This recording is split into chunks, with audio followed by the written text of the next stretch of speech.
From Tobacco Republic in Loomis, California, the Loomis Cigar Cartel presents Beyond the Humidor, a cigar podcast for the rest of us. Welcome back for another episode of Beyond the Humidor. Scott Robinson with you, as always, most of the time anyway. It's getting windy and hot out here these days. As we're recording this, it is Cinco de Mayo. I woke up with the song from War, Cinco de Mayo, in my frickin' head. I know Greg has no fucking clue what I'm talking about. Not in the slightest. Anthony probably doesn't either. Yeah. Oh, well. Most of us do. If you're over 40, you do. Yeah. There you go. I am over 40. And cool. Got to throw that caveat in there. Good one. Good one. Yeah. You know, I wasn't going to say it, but hey, I'm glad someone did. So just to test a theory, you can hear me all right. Yeah? Yes, I can hear you fine. Yeah, you're fine. Okay. So I have a few things to talk about right now. Uh-oh. Between the last recording and this recording, I've had a few adventures and stories. Now, every Thursday, we usually get together for, and I hate this fucking word, HERF, in Tobacco Republic. We hang out, smoke cigars. Some folks come in, we smoke, we drink, we talk crap, have a good time. But I did not make it the past Thursday because my wife and I got invited to, it's a part of the Thursday National Day of Giving, where all the charities get together and, you know, they gun people up for money and such. So this one was the Bruno Foundation for Rescue Dogs. Where was it, Scotty? It was at the Lazy Dog over by the Galleria in Roseville. How much did you get roped into? Hold on. Okay. I want to qualify this for people that A, aren't from this area, or B, not familiar with the concept of a Lazy Dog restaurant. It is dog friendly. Yes. With a huge patio, dog friendly outside. Were you outside on the patio? Yes. So you were sitting in amongst dog piss everywhere. Well, when you say it like that, fuck you. There's no other way to say it. You might as well, it's a goddamn dog latrine. There's no fucking way. No. Anyway, let me just get to the story. Okay. So as soon as we freaking get there, there's a representative from the Bruno Foundation. Question. Yes. Important question. What? Where were the two dogs? They were at home. Ah. No. Make a note of that, Elwood. Yeah, they were not coming. So we get there, and the first thing the representative tells us is all these freaking sad, cue to Sarah McLachlan music.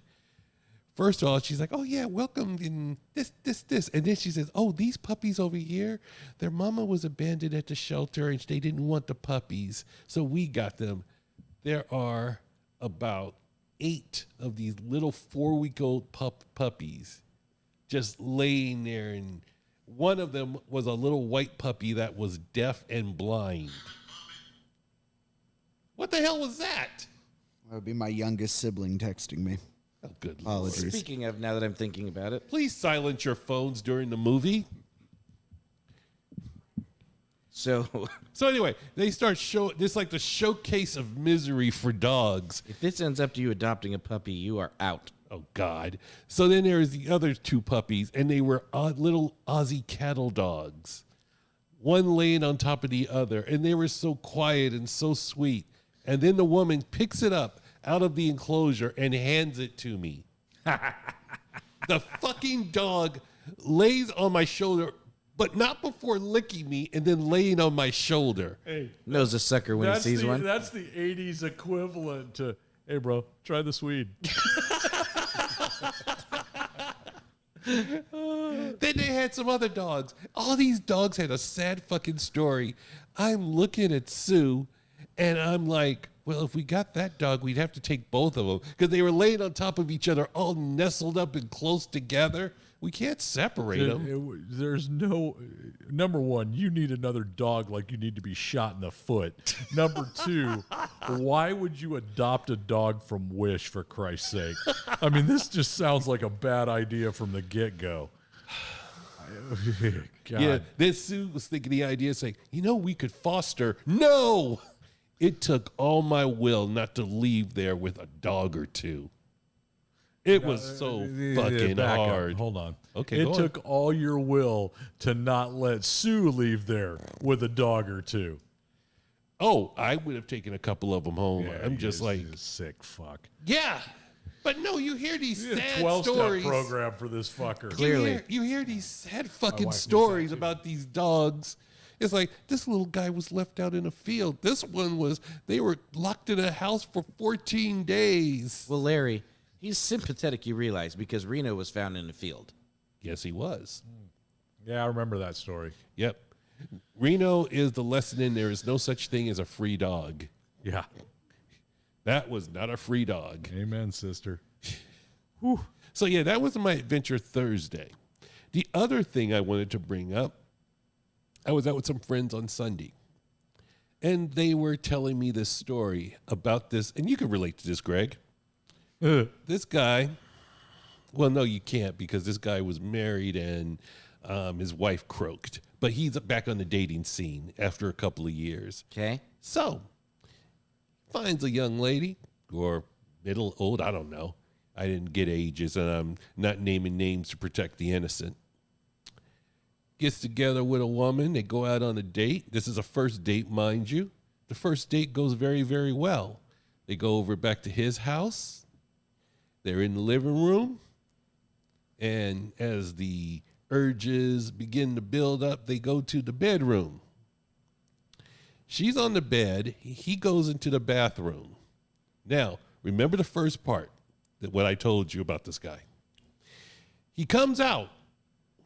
Jen is looking at me. Comes out with a dildo. And then he kind of playfully smacks her on the thigh with the dildo. Now, if you listen to the story carefully, you should have some questions. His dead wife's dildo. Yes. There's a game changer, ladies and gentlemen. I don't want to be on this episode anymore. You want to talk about a monument to vaginal dryness? Jesus Christ. I mean, Okay, can we go back to the dogs, please? What's everyone smoking? I'm Gorilla not done for the yet. win. I am not done yet. Gorilla throws a grenade. No, in. no. What's everyone smoking? You're done. Hold. Cut. Hold till the end. We got a guest here. I'm entertaining our guests, so shut up. All right, okay. I will save the next one for somewhere in the middle. Oh, God, So, it gets worse. it does get worse. I can just see all the YouTube subscribers are gone. This is what happens when we don't meet up on Thursday. Yeah, I need supervision. What can I tell you? Clearly. need something. So let's just go around the room, see how everybody's doing. Hey, Greg. Greg's a fucking outbreak monkey over there. You've got allergies. You're not I know. sick. But You know, it's interesting. doing? It's interesting. I'm doing good. It's interesting being in the gorilla enclosure. It's a lot smaller than I thought it was. It smells funny, and I can hear someone laughing. It's kind of creepy. Number one, the enclosure is the same size it is for the gorilla. If it's small, it's because you're bigger than the gorilla. Number two, smells funny for the same reason I just named. And number three, we're all laughing at you. Okay, yeah, we are. I'm good with it. All right. What are you smoking? So I've got the Cameroon Christoph Lancero. You gonna make it, buddy? No, it's a great cigar. I mean, it's a Christoph. It's a Cameroon wrapper. It's in Lancero, so it's nice and strong. That's a Maduro. That's not going to be the right one. It's a great stick, and it's one that originally when it came out, it was limited edition. Now I've been told, as of about 6 months ago, That it's regular production. It's standard production now? Yes. Well, So- they sold those things just took off, man, when they started. Because it's a really nice stick. Gorilla, what do you got going? I've got the 2012 Barber Pole Lancero. No. Oscar Valadares. Yep, that's God, I forget about that one. I don't know why. I have some of those in my humidor at home, and I don't smoke. I don't get around to that one enough. That's a really good Lancero as well. First one I've had in a while. All right, and we have a guest. This is a repeat offender. We have Zach from Yard Dog Coffee on. Going to give us kind of an update on what's going on with the Yard Dog and when we'll be able to get Yard Dog Coffee again. And Zach is smoking a Ashton Magnum, which is a Connecticut wrapper with Dominican binder and filler. It says mild to medium. I'm going to lean to it's Mild. Probably more on the mild side. Yeah, I'd say very mild. Smooth and silky, a little bit of vanilla, a little bit of coffee, maybe. His cigar, and then the one I picked. We've been talking a lot lately about pairings of what to drink with cigars, and both of these sticks, if you want to smoke but not have it interfere whatsoever with what you're drinking, either the Ashton Magnum, or what I have is Esteban Carrera's 12-year Connecticut. I got it in a 6x60. It's Connecticut wrapper, Nicaraguan binder, Nicaraguan Dominican filler, and it is ultra mild. There's going to be people, I know we're going to get feedback on this if somebody's trying to go, oh, that cigar sucks, it doesn't have any flavor at all. Well, it's not entirely true. There's a little bit of light woody, maybe a little cedar that you might pick up. You may not. If your palate, if you've been smoking a lot of really heavy, medium to full or Maduro, heavy Maduro stuff, then you might not get anything out of the cigar. But again, if you want to smoke something and completely focus on what you're drinking, whether it's a whiskey, a scotch, a beer, a coffee, whatever, this is the way to go, because this will not get in the way of what you're drinking. All right? Right on. Scotty? All right. Well, I picked up the Asylum 13 Nicaraguan. All Nicaraguan, all the time. I have not lit it yet because I wanted to get into my stories, but I'm going to light it and I'll let you know as the show progresses. All right. So, do we have, we got any cigar news or anything we got to get up to speed on? Or are we going to kind of wait on some of that? Any fan mail? No fan mail. Oh. A month now, no fan mail. Oh. Apparently, we're pissing people off. I was going to say, we've apparently offended everyone. Well, you guys asked for a bunch, you got a bunch, and then you fucking roasted or insulted everyone that sent you fan mail, so I think everyone else is Who scared. the fuck did we insult? They know the program. Yeah, it's a rough ride. All right, Zach. I guess you're going to have to carry the weight on this, man. Look at him, he's I was thrilled. waiting for the second half of Scott's story. Yeah, no, because, you fucking don't help.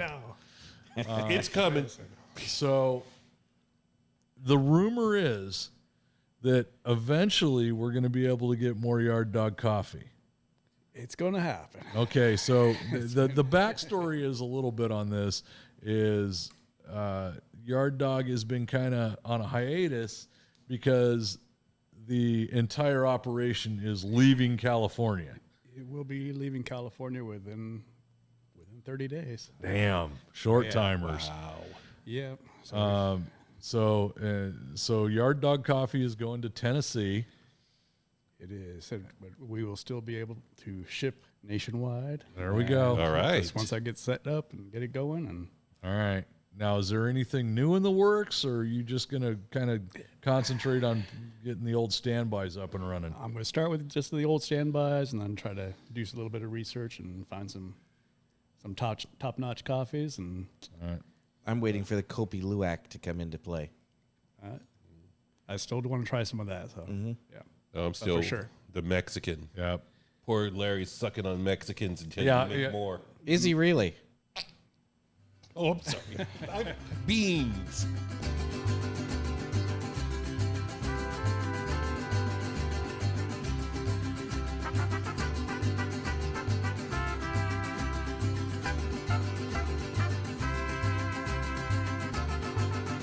Yeah. Jesus, man.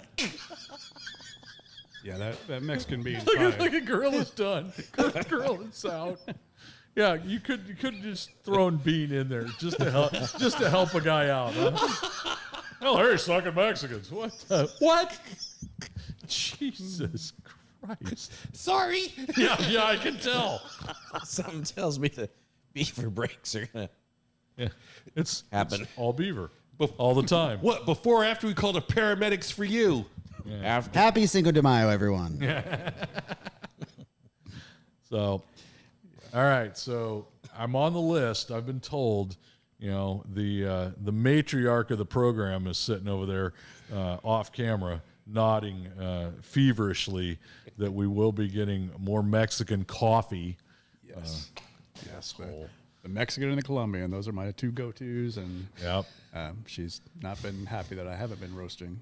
Yeah. It'll start up. It's been kind of busy. Yeah, well, winding down that career and packing up. Well, you guys got like 34, 38 kids. How many you got? I think 42 now. Oh, yeah. Jesus. She just had 2 more just yesterday. But. Wow.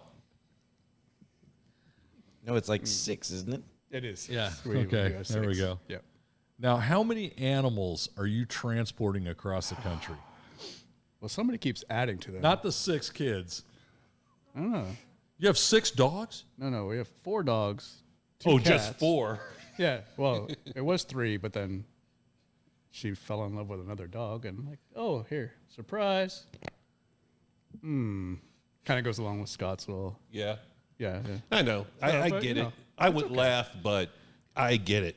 So she's gonna fly with 1 dog and 2 cats, and then me and my boy are gonna. Oh drive her. my God, it's a Labradoodle. Yeah. Well, it's a mini. It's a little. It one. makes it even worse. Yeah. Mr. Brown, is it intact? Where did you find this thing? Mr. Brown, we found Saber a playmate. Yeah. A friend that she found. No, there's no friend that gives you a dog, man. Oh no, this one. That's this an one. acquaintance that should be shot later. Or in Scott's case, an enemy. Well, so some of us we had 4 cats, and 2 of them were like these weird inbred feral cats, and they just weren't happy since we sold the farm and moved into the In city. the town, yeah. They didn't like that, so but they were the twins' cats. They loved those cats, so we told them, you know what, we're gonna give them to our neighbor whose grandpa has some property, and the cats are totally happy out there. But the twins are like, well, can we get other animals later? I said, yeah, after we move to Tennessee, we'll get you animals. Careful with that. One of them, Marty. Yeah, they're also in a neighborhood in Tennessee, though. So We are, it's we are. not like there's going to be a donkey off the back No. porch. But, so, but, so, Oh, All I Anyway, remember is the last puppy when we went camping. oh yeah, now that one, well, because he was kind of a wild puppy, and Jen had knee surgery, and he kind of like to jump on. Have you Yeah. you married her? I did. We all know better. I did. So that one we ended up rehoming. Just, yeah. Good God. Yeah, so then my son and I are driving across country with 3 dogs. The English Mastiff, 6,000-year-old Lhasa Apso, and the new one, the new puppy. The Mastiff big enough to drive a shift, It isn't it? is, Yeah. it can, yeah. Yeah. Yeah, and fun. so we'll probably end up sleeping in the back of the Yukon with all the dogs and making our little trip. Oh, God, if we don't get pictures of that. Oh, Yeah. And how long does it take to get from here to Tennessee? well, it's about 4.5 days. Eek. That's. Can you smoke in Jen's new car? She's not letting me take the new car. So, yeah, she said I have to take the old Yukon, which the transmission just went out. So, So, are you just going to shift it and drive and So hope I'm for just the gonna- I'm best? just gonna hope for the best. Yeah. So that was great because we went down the Winchester Mystery House, and on the way back we crossed the Martinez Bridge, and the transmission goes out. Right there. So I'm stuck on the side of I was able to get off the freeway, but we're there for 3 hours. I had to Uber her and all the kids home, which was $150, and then a $700 tow, and Jesus. and then a $4,000 transmission repair, and yeah, so that was an expensive day. Yeah. Yeah, on top of the $1,000 in tickets and food we spent earlier. So Thanks. yeah, That puts a whole new meaning in Mystery House, doesn't it? Oh my goodness! Jesus. So I got to sell a lot of coffee to make that back up. I'm thinking the bags of Mexican and Colombian just went up. They Yep. just went up. Yep. Tariffs, bitch. Here you go. I put my own tariff on it. That's rough, man. So how is the new Bronco getting to Tennessee? We are shipping that one. She doesn't want me to put the miles on it, so I'm gonna put. I'm sorry, but the sign language interpreting that's going on as you're saying the exact the We it's need, great. like, that I little round- almost fuck Greg. Turn the camera on her, and Yeah. she'll just be the sign language interpreter in the corner the whole episode. Yes. Jesus Christ.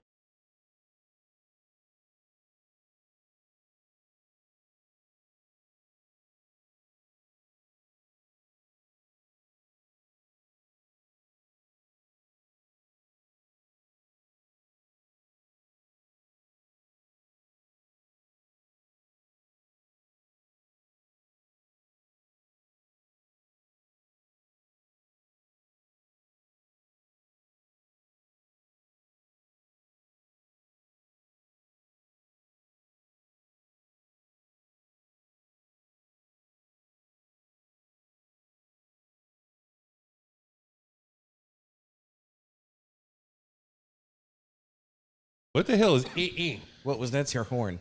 How was that skit on the guy with the puppets? Jeff Dunham? Gay. Wow.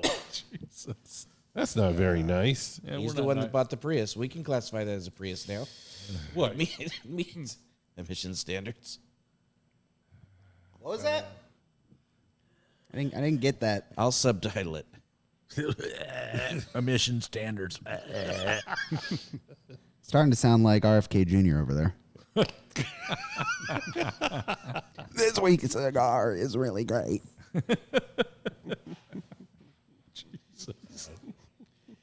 So I can keep about 5 minutes of this so far. What the hell? Nah, just roll the whole thing out. I mean, what's the worst that could happen? My stories were horribly inappropriate. Okay.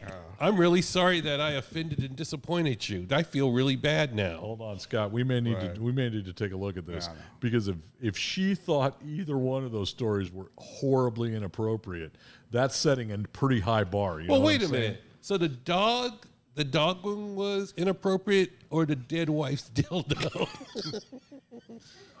The fact that you combined the two just now probably makes both of them inappropriate. I'm just saying.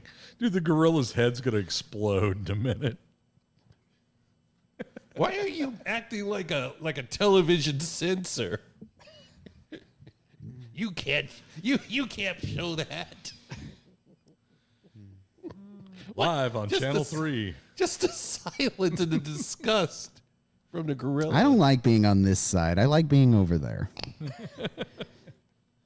Yeah, but we have Gorilla Cam now, so people can see how disgusting Yeah, but I you get to are all the just. time. The problem is, I get to decide when people see me. I don't have a fucking choice now. Yeah. Well, we couldn't have Coffee McPherson on here live. You know, it's bad enough we're getting him as limited a case as we are. Fucker. So, Coffee. coffee. Yeah, look at Gorilla. Coffee. I know we talked about this the first time you were on, but it's been a long time ago. What got you into roasting coffee? Why did you decide to go that route? A lot of it was, just with my job. We drink a lot of coffee just to stay awake. And I got tired of drinking nasty coffee and shitty coffee. And we had one of my partners, God rest his soul, he just passed away recently. But he would make these pots of Folgers coffee. Just this massive amount of coffee. He would brew it and then he would brew it over the top of another batch of coffee. So it was like this thick, like Navy syrupy. coffee. Oh, it was it was Okay. Navy coffee. Actually, he was in the Navy too. Yep, so, yeah, Navy so- coffee. But there was a few people who ended up having to go to the hospital because of his coffee, because their heart started racing, and it was. So, I mean, if you needed to wake up, That was it, huh? Get through a 16-hour shift, you drink a cup of that and you're good to go. But for me, I love a good tasting coffee. I mean, it's kind of like with the cigars. You like a good cigar, not just some cheap. I mean, a cheap one will do, right? But Depends on how cheap. yeah, you know. Do you add anything to yours, or do you drink it black? Me, I like it. Kind of depends. Sometimes I like just a black coffee because it tastes really well, and I don't usually add sugar. I'll add like a little bit of half and half, and that can kind of change the flavors too, kind of mild them down, or make some of the flavors more pronounced. But I don't like dumping a bunch of sugar in it, and I mean Folgers, I'll dump some sugar in, but yeah, I don't. That's to cut down on the arsenic. Yeah, yes.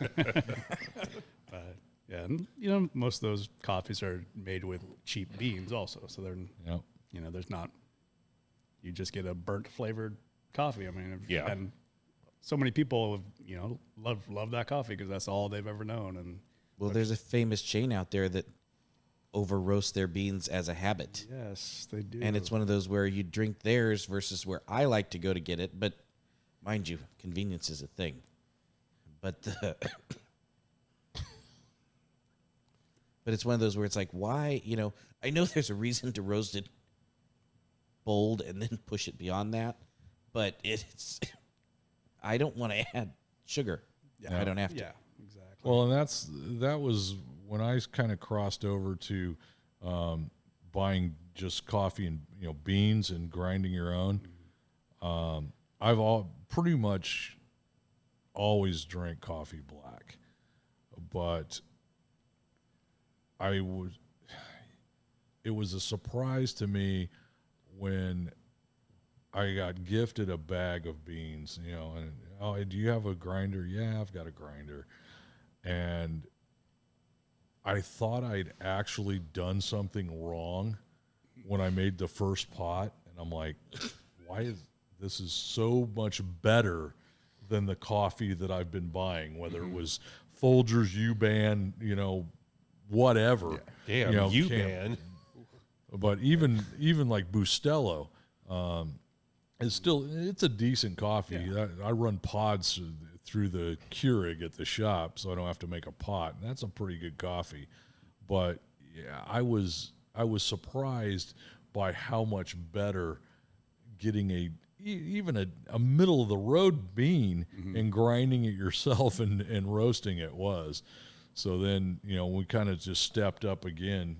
There used to be right across the road here, where the Loomis Basin Gastropub is, that used to be a coffee place. Wild chicken. That years ago, that they roasted their own beans right there in the shop. And that kind of pushed me to the limit on that coffee. I was like, yeah, I'm never buying this shitty, store brand coffee again. So Yeah, there's so many good roasters around now, and you can get some great coffees. There's one of my favorites around here. I mean, since I haven't been roasting my own, they're called World Traveler, and they're over off Douglas and Sunrise, right in the corner there. okay. And they roast in house. It's two brothers. I want to say they're from either Honduras or maybe El Salvador, but two brothers that came here. One does all the roasting, the other one just does all the coffee prep and everything. And it's actually a really good place. And they do have Mexican coffee. I have a bag, but I haven't tried it yet. Okay. All right. We may have to run down there and supplement until somebody can come through with with a couple of bags here and there. Yes. So here's the thing I always wondered. Okay, as far as you roasting your beans, where do you or how do you source your beans? What makes your beans different from, say, you go over to a store, even my greengrocer dying friend over there, get some beans from them. How does it all work? Well, I kind of go through a supplier in the U.S. Okay. I forget where they're out of, and I just kind of look on their site, see what kind of beans they have. And they have good reviews, like from other roasters, and say, oh, this one when you roast this way, it has these kind of flavors. And Okay. so I kind of look at those profiles of each coffee, and like, oh, I want to try this, so I'll get a small batch, I'll roast a small batch, try it out, and it's all kind of in how you roast it. I mean, the chain that Greg was talking about, they like to just burn the crap out of their beans, and it's like you get a burnt flavor with a little bit of that coffee, that taste that bean from that region gives you, but it's not pronounced as if you were to roast it to like a light to medium. And then the flavor profiles you get are so much different than when you just French roast and you're this dark, burnt, bitter stuff. And each region too, like, you get your like South American, Central American coffees, they tend to be more chocolatey. They tend to have like tobacco type flavors and to them, where you go Africa, they're more fruit-like flavors. And so just kind of, I like to try the different regions and see what I like. And, like, oh, well, maybe somebody will like this one. And that Mexican one, though, the way they process that bean kind of gives it a sweetness and a little bit of a fruitiness to it, but it's pretty, I'd say pretty smooth and chocolatey and just kind of this. Yeah, you don't get a like a bite aftertaste where some of the Colombian, some of that stuff. It's still a great cup of coffee, but the aftertaste is different on a lot of that stuff. Than I think that's what drew me to your Mexican beans was like, wow, it's just smooth and it stays smooth. Yeah. You don't have any harsh. Anything harsh at the end of it. Yeah, so it's not a very acidic bean. Yeah, I'll tell you where, like, African beans are very acidic because they got those fruit. So and a lot of people like those. My youngest brother loves like the Ethiopian beans. He loves that fruit and that bite to them. Yeah, but it's a different kind of. I mean, it's still smooth and but it's not that. Oh, this is. And I think that type of bean, the African Ethiopian bean, being that much more acidic.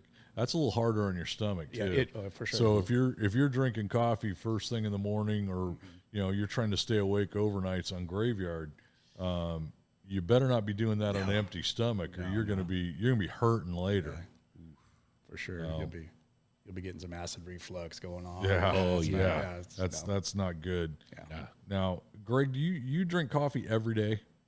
At work or in general? Yes. Just in general. Just like you. Yeah. I'm usually 1 to 2 cups at work, and that's 30 ounces.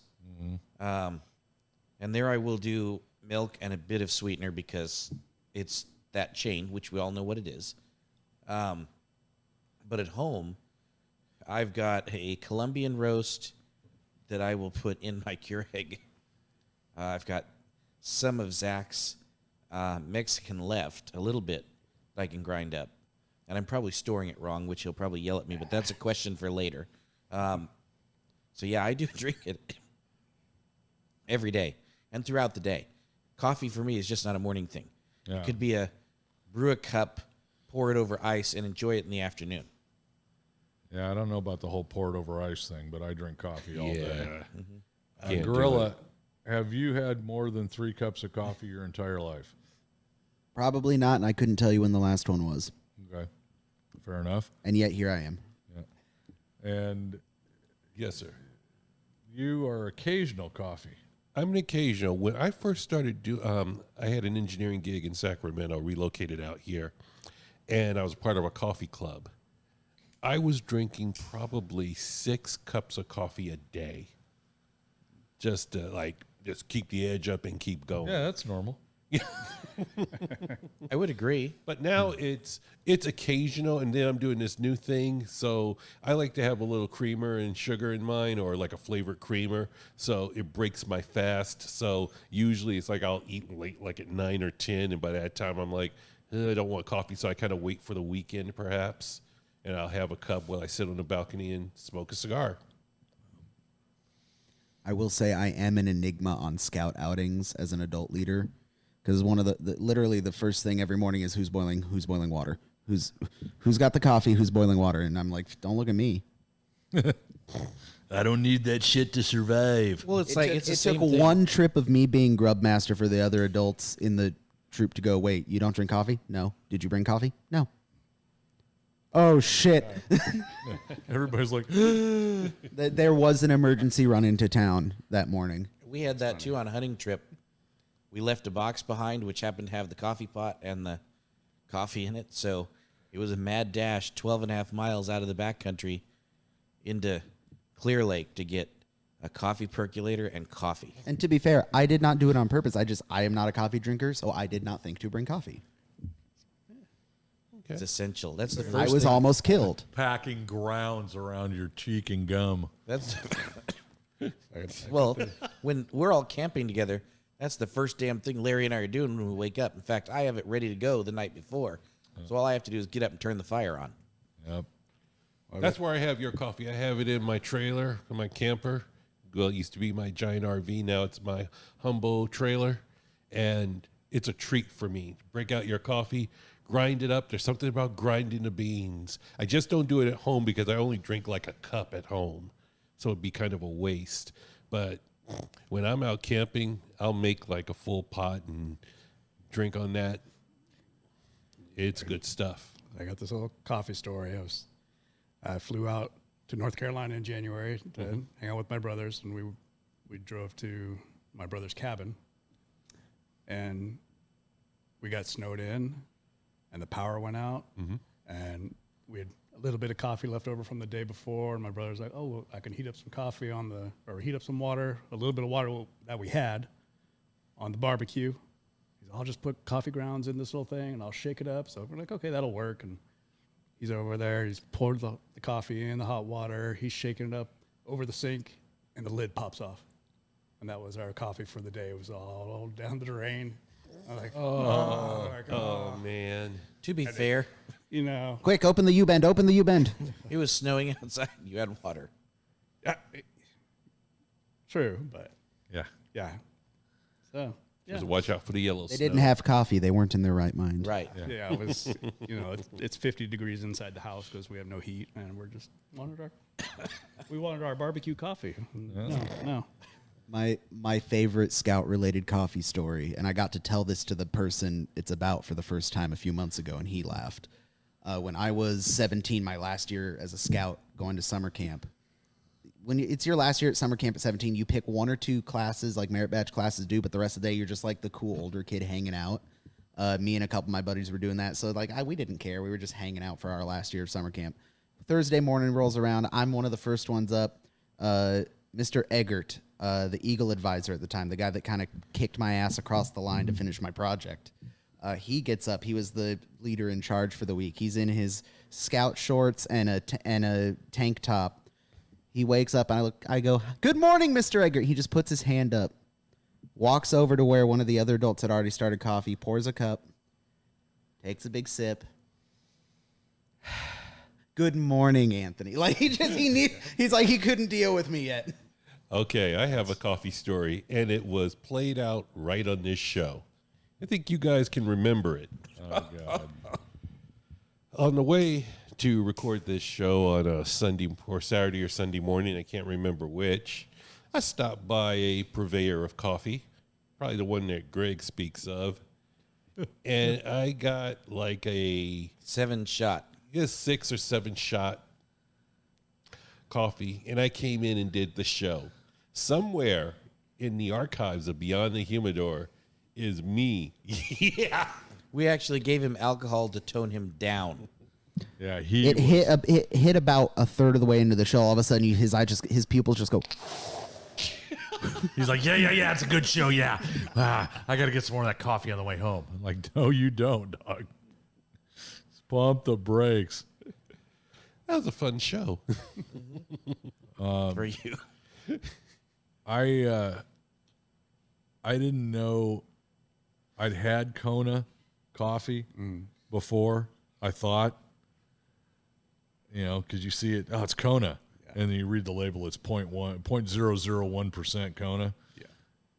We were in Kauai in I think '98, and got 100% Kona coffee at a little bodega 3 blocks off the main drag, where it was only supposed to be Hawaiian only, and that was some of the best coffee I've ever had. Now, Hold on, what are you over there wagging your tail about? I don't know, because she wants me to tell about my. We need to give her a mic. No, she's loud enough. It's okay. No. Okay, for reference, I took months trying to source pure Kona coffee. It is all I wanted to try was pure Kona coffee.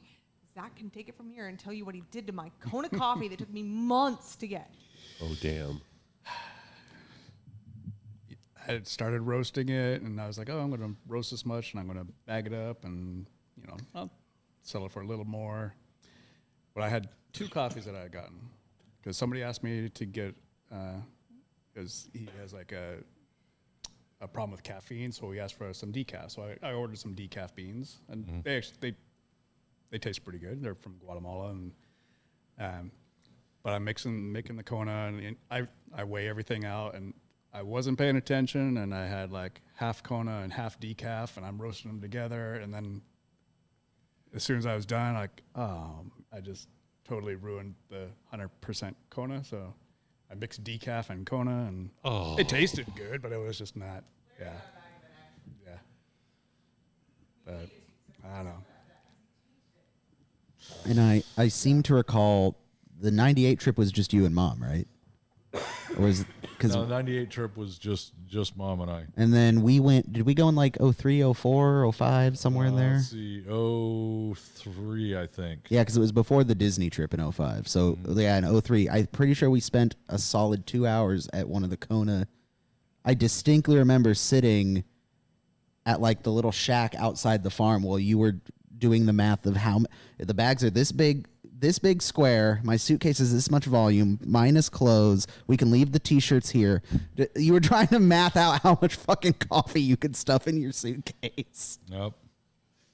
Why don't you just say fuck it and go buy a suitcase from Walmart? Yeah. You did. Yeah, he did. I also remember distinctly sitting in the parking lot waiting for one of you two to get back from the Walmart, which Hawaiian Walmart is a weird concept to think about, but Piece of advice, if you do travel to Hawaii as a tourist, that's where you get all your souvenirs, from Walmart. Yeah. You get your chocolate-covered macadamia nuts for like, Half Yep. price. Yeah. oh yeah. Yeah, don't buy it at the airport or at the gift shops. You go to Walmart. Yeah, we had one suitcase came back with Kona coffee and Hula Girl cigars, which are a pretty good cigar, by the way. Yeah? I'll have to remember that next time I go. So if I want long-term storage this stuff, how are we long-term storing it? No more than 3 months. No freezer, huh? No, I mean, the freezer, it'll hold, but you're going to lose a lot of the flavors, and it's going to start picking up the freezer flavors too. Larry, the rest of the Mexican I got in my freezer, you can have. Oh, gee, thanks, I man. mean, it'll still be good, but it's not going to be as, no it's not amount going to have that fresh. no amount of saran wrap, vacuum sealing, Tupperware. I mean, if you were to fully vacuum seal it, you could keep it for longer, but it's to me, it's best like within the first couple months of roasting. Right. You ought to wait about a month after the roast date. So when you go to the store, I always look for the roast dates on the bag. And if it doesn't have a roast date, I'm not going to buy that coffee. So, I like to go to the back of the pile and like, okay, pull this one out. Oh, this one was just roasted, so I'll set that in the shelf for a couple of weeks and then Fire it up. Then All right. fire it up. But yeah, it's 2 to 3 months. I mean, I mean, as long as it stays closed, it's fine and sealed up. But as soon as you open it up, it's going to start losing its freshness. The flavors kind of will tend to get more stale, and just you'll get some off taste and off flavors. But yeah, but no, the freezer that's always been kind of a big myth, and they say, oh no, it'll keep it more fresh. No, not really. And then you start picking up the frostbite and all that, and kind of like we have an old steak that's been sitting in there for 5 months, and you cook that Not thing in up, my and you're house, like, they don't. And gnaw on it a little bit. It'd be fine. Tastes good. Yeah, just give it to the dog. But yeah, vacuum sealed. If you continue to vacuum seal it every time, it'll last longer. See, we have ours. We have 2 containers, basically like a Tupperware container, but you can re-vacuum seal that thing, and that's that thing. Those are great, man. If you're serious about coffee and you want to keep beans and grind your own beans, you got to get these. And I think we got them at at Ross, honestly, and like these, and they work great. Yep. And Well, coffee habits almost like cigars. You got to do it right. Yeah, it's it's I exercise the vices that I have a little bit of control over. Hence the reason I don't gamble. Except with your life, right? Well, yeah, I mean that's a daily thing. You get to my age and you just get out of bed as a gamble.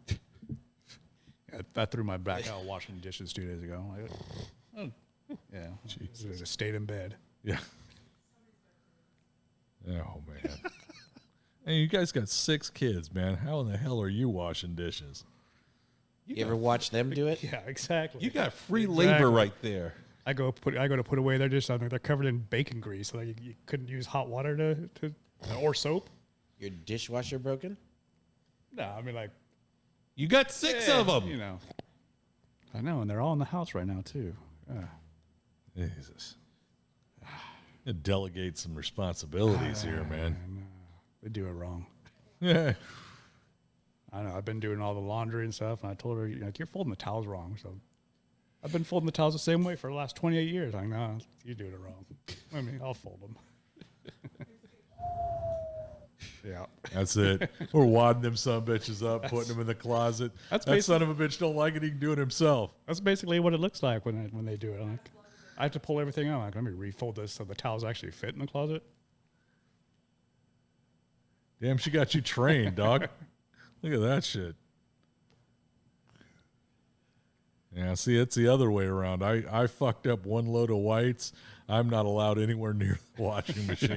Were they pink when you were done? I don't know, pink, green, gray. I don't know what the fuck happened. So, again, we exercise the vices that we can control. True. So, coffee question.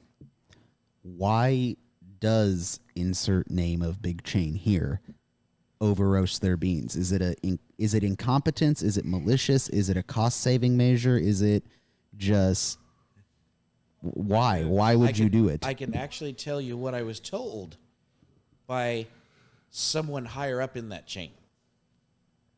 They over roast their beans so your palate gets used to that flavor and you don't want anything else. Really? Really, that's what I was told. So they Pavlov you into believing you have a good cup of coffee. Yes. Okay. And even their light roast is still not really a light roast.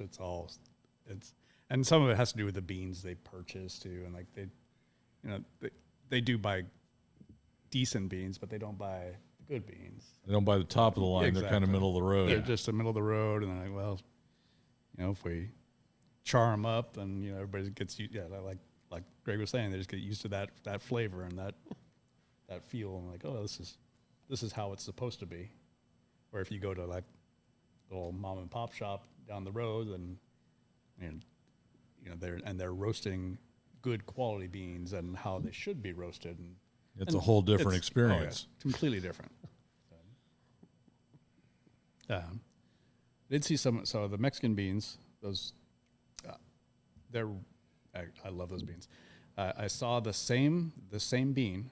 It was this the Mexican honey process, and that's just how they dry the beans and everything. But I saw that at Trader Joe's, and it was the same bean. And so I'm like, oh, okay, We're gonna try it. I'll try it, and it was just bland. It was stale. I don't know how. I mean, they're just mass roasting anyway. And they're not. They're not putting the craft into it. Yeah, it's not quality. It's just quantity. Well, you can screw up anything if you try hard enough. You know. And I could taste some of the flavors, though, but it was just not even close to a good roast quality. That's kind of the craft in everything nowadays. You know, we got good craft cigars, good craft beer, good craft cocktails, craft coffee. Well, Craft realty. that goes into another question I had. Is you said you get your beans from a supplier. Yes. What? Because we did this when we went to the brewery. We kind of talked about when Mom did her beer brewing that Patrick mentioned to us, like, everyone can buy the same hops, but once it gets to your production line, how well you're paying attention to what you're doing and how you do it matters. Same with cigars. Everyone can grow the same leaf, but it's how it's blended. What is the difference between once the beans get to you and you roast them, where's the variance between you doing it or Joe doing it or Larry doing it, or where does the what if I tasted your Mexican blend roasted and then Joe, who bought the exact same beans, where does the variance come in? Or does it? It's kind of when I go through the beans, like when I get them green and I'm getting ready to roast them, I weigh them out, like, okay, I'm gonna do this much, but then I start looking through the beans. I'm looking at this one's definitely got like bug holes in it, so that's getting tossed. Like this one's a dark color, so I'm not even going to roast that one. It's going to put off flavors into it. Okay. And then even after I'm done roasting it, I go through the beans again. And I look at them and like, okay, this looks like a good. This one got bean. burnt. Yeah, or this one got stuck somewhere and came out burnt. So I'll pick through and I'll toss that out. So the quality control is a big factor. It's quality control, yeah. And then time and temperature, I'm sure, plays. Yeah. You know, because you can adjust that a little bit to a certain degree, can't you? Yeah, you can, and it's kind of like barbecuing, right? Okay. Low and slow is kind of the way to go. It's same with coffee. I mean, I could pump it out in like 5 or 10 minutes, but it's going to taste like you did it. It's going to taste like it is. The bean might still be kind of raw on the inside and not roasted, so yeah, I can just pump it out, but quality is not going to be good. And with that big company, the big coffee company, they don't, their quality control as far as they're just pouring those. Yeah, beans they're just dumping it in by the dump Oh, truck load. Beans, leaves, twigs, bird shit, the whole Rocks. Exactly. rocks. Yeah, if you open one of their bags of beans and just kind of pour it out and look at the beans, you can see like, oh, this bean probably should have been tossed out. And once you grind those in with the good beans, you're gonna get just It affects some off flavors, the end product. for Yeah. for sure. Have you ever ground up some beans, made a cup, and went, oh fuck, I missed a bean. Shit. So, yeah, sometimes I have. Okay, because I asked because I guarantee you all four of us at one point have lit a cigar smoking. What the fuck happened to this one? Yeah. And it's one. I got a You'll branch grab, in it. Yeah, you'll grab the exact same. You smoked 100 of the cigars before that were fine. You'll smoke 100 after they're fine. But there was a recording out here where I lit up a cigar and the entire room went, what the fuck is wrong with that cigar? Within moments of me lighting it, it had a bad or rotten leaf in it. That's all it was. And that it happens because you're talking, in both instances, it's a handmade Yeah, product. well, it's an organic product, you know. Hey, let's jump back to the cigars for a second. Scotty, you got that thing fired up and cranking. How? Oh yeah, it's cranking. It's good. It's Nicaraguan, so I love the Nicaraguan leaf. So it's exactly what I expect as far as the taste goes. It's smooth. A little bit of a strong aftertaste on the end, but it's not bad. Do you think that's hanging with you a little bit because we're not drinking anything? No I'm thinking coffee, so. no- Yeah. I'm not drinking anything. We're so. not following it up with anything. Yeah. Zach, what do you think of that Ashton? I actually really like it. It's super smooth. I would love to have a little glass of Woodford Reserve with this. There you go. There you go. Yeah, I'm actually quite enjoying this. I'm not as big a connoisseur of cigars as you fellas are, but you know, retirement's doesn't matter. coming, man. Retirement's You coming. got to pick Yeah, a vice you exactly. can control, brother. yeah. So Gorilla. I think he needs a box of figurados. Yeah, we're gonna, we need to tell send you, him off. we're gonna send him on his way with a care package from California. I'm thinking so. Gorilla, how's the barber pole doing you? Always fantastic. I was thinking about something we've said on the show a bunch of times. If you like a cigar, try it in Lancero. If you're still on the I will never smoke Lancero train, this is probably the one cigar I'll say, like, break that rule once for this cigar. Yep. 'Cause- Yeah, if you like the regular box press barber pole, the Lancero of that just takes it up about 5 notches. And even if you don't, still maybe try one, because you might be surprised that I sat there and go, do I do the regular size or the Lancero? And the Lancero is infinitely better for that reason. Yep. Which is saying something, because I think the regular box press is still really good. Also Candela. So Yep. Yeah. And Greg, I can tell Greg is not feeling well, besides the fact he's coughing into the mic every other time he tries to say something. Yeah, I'm going to have to disinfect this mic. But he looks like a shell-shocked World War I, so he's just sitting there kind of like... well, but he's only a third of the way into that Lancero too. Yeah. About half. And Well, that's normal for him. He's sipping. But a Lancero should be smoked like that. Right. yeah, but But no, it's bold, it's warm, it's got the rich notes that I want, it's got the flavor profile that I'm looking for. But that's it's hard because you got certain brands, Christoph, Rocky Patel, Oscar, Apostate.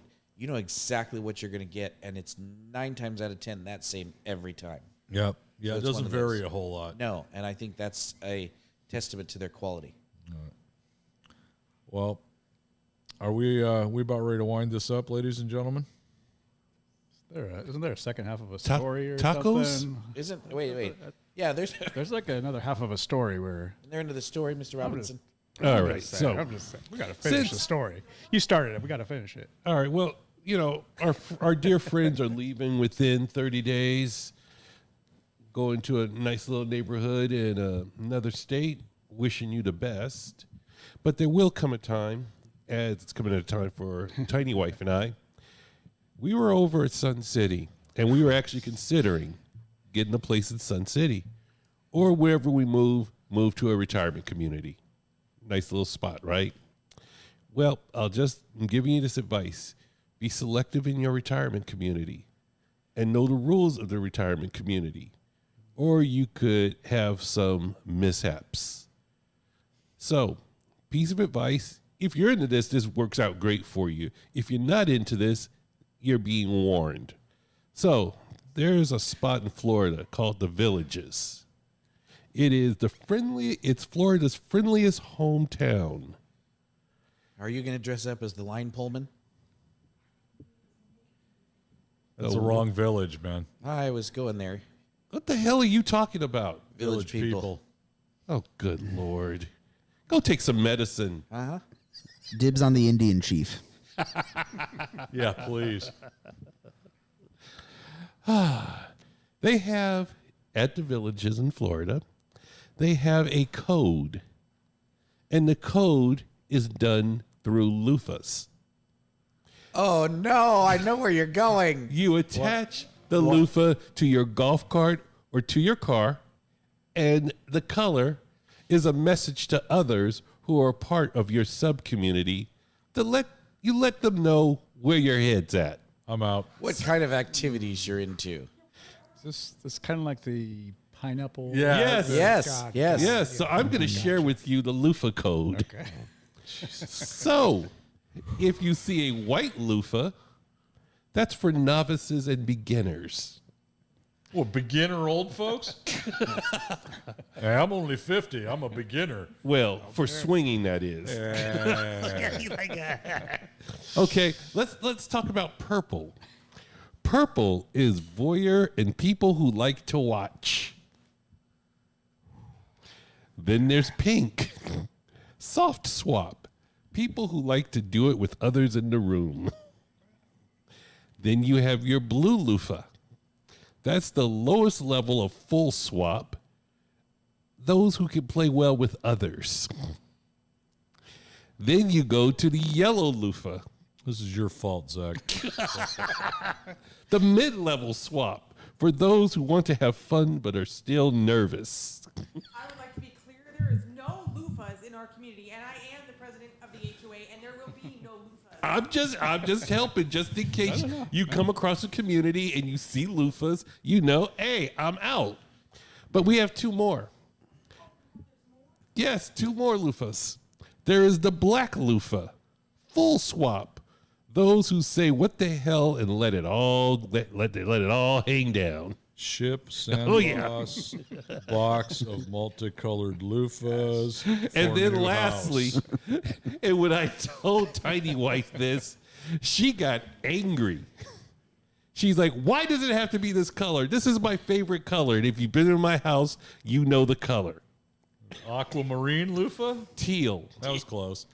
Teal is for bisexual, for those who want to increase their dating chances. You know you're getting a box of teal I- loofahs now, right? Fuck you. Now, does this color coding system, can you fly like multiple? 'Cause Yes, they're you like Yes. Okay. You absolutely can. It's like a hurricane warning flag going. Winds today. Also, Out of the Southwest. Jeff's looking for a friend.